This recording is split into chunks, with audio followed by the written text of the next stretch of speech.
During my child's life-saving surgery, my neighbor put a "for sale" sign on my lawn and started showing my house without permission, telling buyers, "The owner is dying, it'll be cheap." When I came home and found strangers in my living room, I called the police. He was arrested for trespassing, fraud, and attempted theft and sentenced to 2 years of house arrest, forced to watch me throw the biggest victory barbecue of my life right next door. My name's Rick. I live in Garland, Texas. I'm a single dad to my son Mason. He's 11 now. Bright kid. Loves football, video games, and pizza rolls. He's my whole world.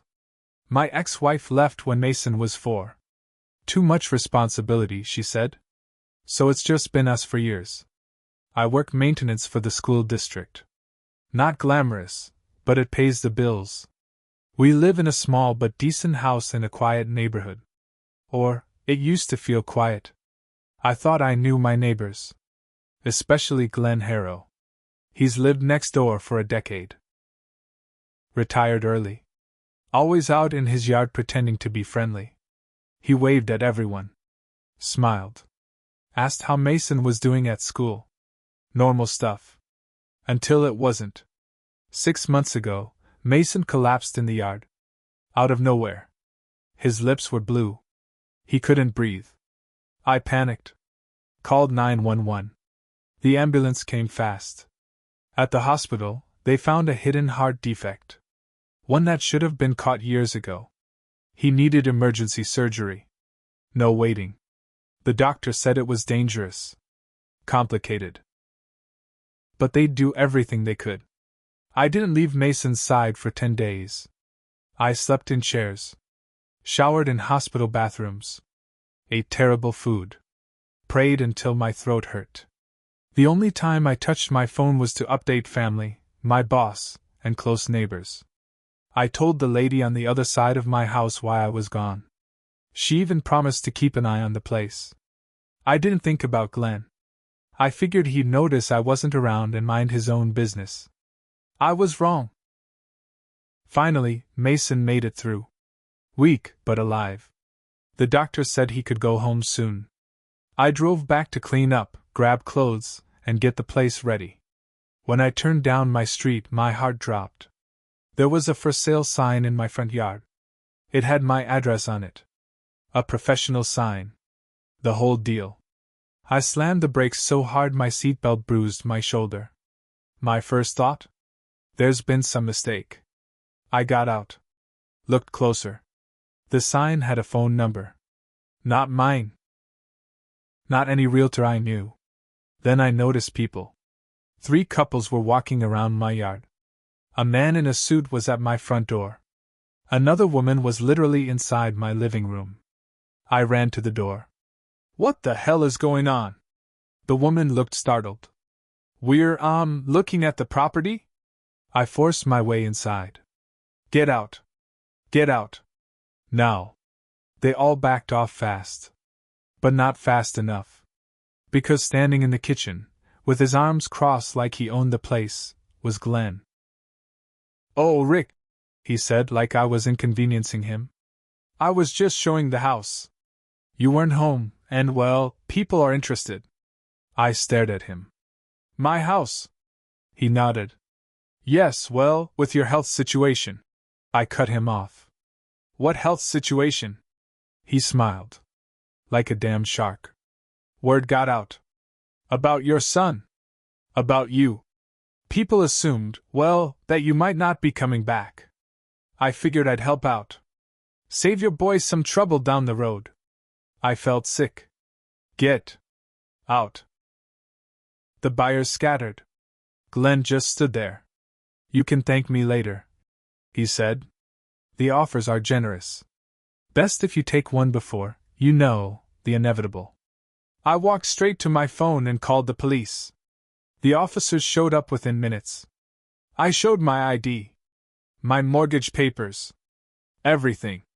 Glenn tried to play it cool. It's a misunderstanding. I was just trying to help him.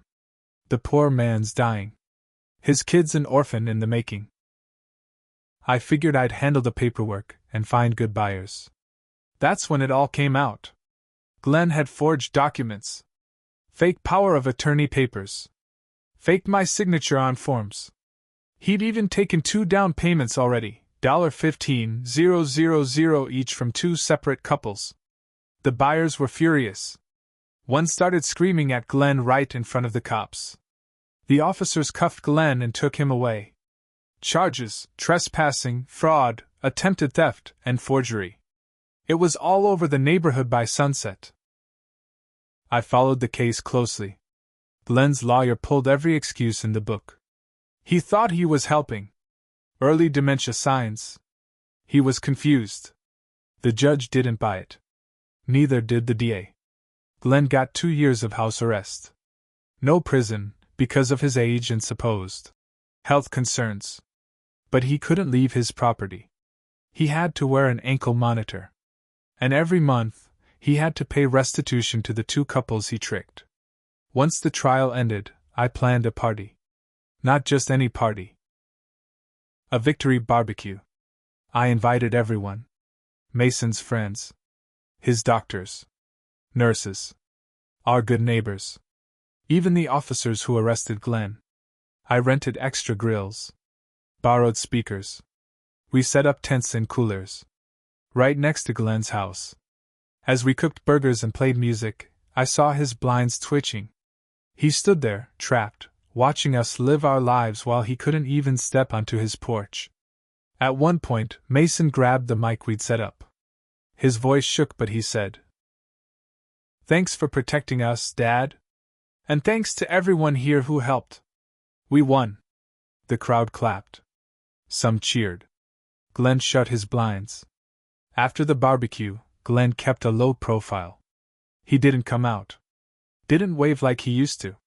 But the damage was done. Everyone knew what he'd tried to pull.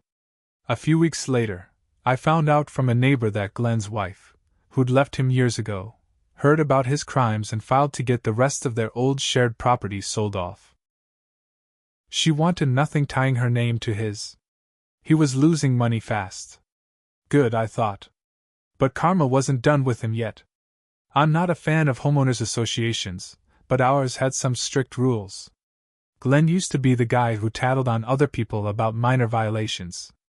Lawn too long? Fence a little crooked? Glenn would report it. Now? His own house was falling apart. The yard overgrew. His gutters sagged. And the HOA started fining him.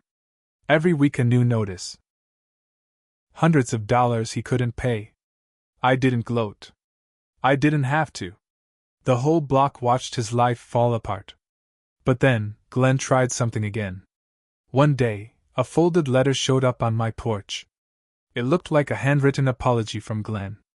I was wrong. I let greed ruin my mind. I'll make it right. It almost felt genuine. Until I noticed the signature at the bottom. It wasn't Glenn's handwriting. It was too neat. Too careful. Later, I found out from one of the couples he scammed that he was trying to convince people he and I had reconciled.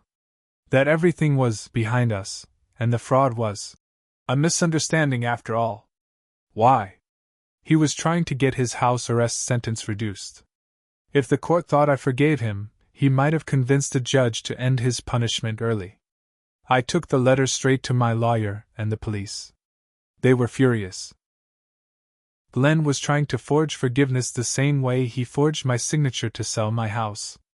The judge denied his request for sentence reduction and added 6 extra months to his house arrest. By month 10 of Glenn's sentence, a new face showed up, a young guy, maybe late 20s, who claimed to be Glenn's nephew. He knocked on my door. "I'm here to make things right," he said. "My uncle's old." Confused. He didn't mean harm. Maybe if he dropped the charges, or wrote a letter, he could finally move on. I almost laughed in his face. I didn't press charges. I told him, "Your uncle committed crimes. And I'm not helping him weasel out of them." The nephew tried again the next day. And the next. Finally, I caught him snooping around my backyard. That was the last straw. I called the cops. Glenn's nephew got slapped with a trespassing charge. Glenn was warned that if he tried to send anyone else to harass me, he'd risk jail time, no house arrest. By now, most of the block wouldn't even look at Glenn's house. Some neighbors put up privacy fences. Others just avoided him. But a few older residents, people who'd known Glenn before his crimes, started whispering. He's paid enough. He's old. Maybe Rick should let it go. That pissed me off. Let it go.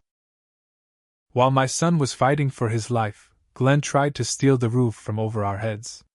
If I hadn't come home when I did, we might have been homeless while Mason recovered from surgery. I didn't argue with the neighbors. I just reminded them of the facts. And then something happened that made it all worse.